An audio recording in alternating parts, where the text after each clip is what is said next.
ડીસાના સરપંચ સંગઠનને પડતર માંગણીઓને લઈને તાલુકા કચેરી ખાતે આવેદનપત્ર આપ્યું હતું। રાજ્ય સરકાર એક તરફ વિકાસની મોટી વાતો કરી રહી છે, ત્યારે છેવાડાના માનવી આજે પણ અનેક મુશ્કેલીઓનો સામનો કરવો પડી રહ્યો છે। ત્યારે ગ્રામ પંચાયતમાં સરપંચ તરીકે ચૂંટાયા બાદ દરેક સરપંચને પોતાનું સુંદર ગામ, સુંદર, સ્વચ્છ અને હરિયાળું ગામ બનાવવાની ઈચ્છા ધરાવતા હોય છે, પરંતુ છેલ્લા કેટલાય સમયથી ગ્રામ પંચાયતના પડતર પ્રશ્નોને લઈને હજુ સુધી નિરાકરણ આવ્યું નથી, જેને લઈને ડીસા સરપંચ સંગઠન દ્વારા મોટી સંખ્યામાં ગ્રામ પંચાયતના સરપંચો એકત્ર થઈ ડીસા તાલુકા વિકાસ અધિકારી સહિત જિલ્લા વિકાસ અધિકારી તેમજ જિલ્લા કલેક્ટરને આવેદનપત્ર પાઠવ્યું હતું। સરપંચોના જણાવ્યા અનુસાર રોડ, રસ્તા, આવાસ યોજના સહિતના નાના લાભાર્થીઓથી વંચિત રાખવામાં આવી રહ્યા છે। મનરેગા યોજનામાં વિકાસના કામોમાં મટીરીયલની મંજૂરી ઘણા સમયથી મળતી નથી। મનરેગા યોજના એજન્સી દ્વારા જે મટીરીયલ ઉપયોગ થાય છે, જેમાં ગુણવત્તા જળવાતી નથી, તે ગ્રામ પંચાયતને મટીરીયલ ખરીદવાનો હક આપવામાં આવે છે તેવી માંગ કરવામાં આવી છે। સાથે પ્રધાનમંત્રી આવાસ યોજના અંતર્ગત 2017 સર્વે થયા બાદ આદિ કોઈ જ સર્વે કામ કરવામાં આવ્યું નથી, જેને લઈને તાત્કાલિક અસરથી સર્વે કરી ઘર વિહોણા પરિવારને ઘરનું ઘર મળી રહે તેવી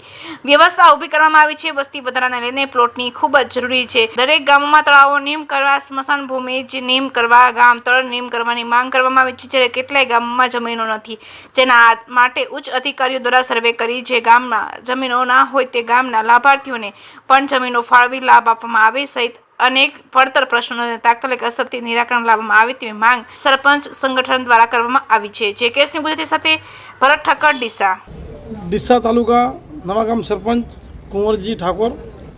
અમે સૌ સરપંચો સાથે મળી અને જે સરપંચોની જે વેદના, જે અમારી માંગો, જે ગામે અમને પ્રતિનિધિત્વ આપ્યું છે, તે છેવાડાના માનવ સુધી અમે રોડ, રસ્તા હોય, આવાસ યોજના હોય કે જે નાના લાભો હોય કે જે પ્રજાએ અમને આશયથી ચૂંટ્યા છે, એ આશયના લાભોથી અમે વિચિંત છીએ। તો તેના માટે અમે તાલુકા વિકાસ અધિકારી સાહેબને પણ આવેદનપત્ર આપ્યું છે। એના માટે અમે ઉચ્ચ રજૂઆત કરવા માટે બધા સાથે મળીને પાલનપુર ડીડીઓ સાહેબ, કલેક્ટર સાહેબ સાથે પણ અમે જઈ રહ્યા છીએ।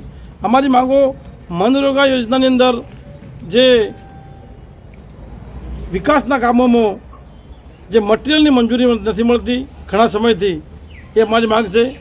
પ્રધાનમંત્રી આવાસ યોજના 2017માં સર્વે થયું, તેના પછી આજ દિવસ સુધી સર્વે થયું નથી।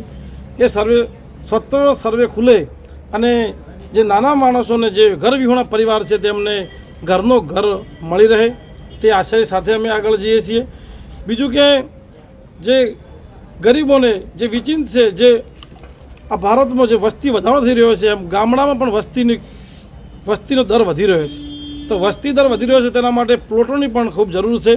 તો અમુક ગામોની અંદર અમે રજૂઆત કરીએ, પણ ગામમાં મૂળથી સરકારી પડતર જગ્યા હોતી નથી, એટલા માટે અમારી એ પણ રજૂઆત છે કે સ્મશાન ભૂમિઓ નિયમ થાય, ગામના તળાવો નિયમ થાય। જો ગામના તળાવો નિયમ થાય તો પાણી ભૂગર્ભની અંદર ઊંડા ઉતરી રહેશે।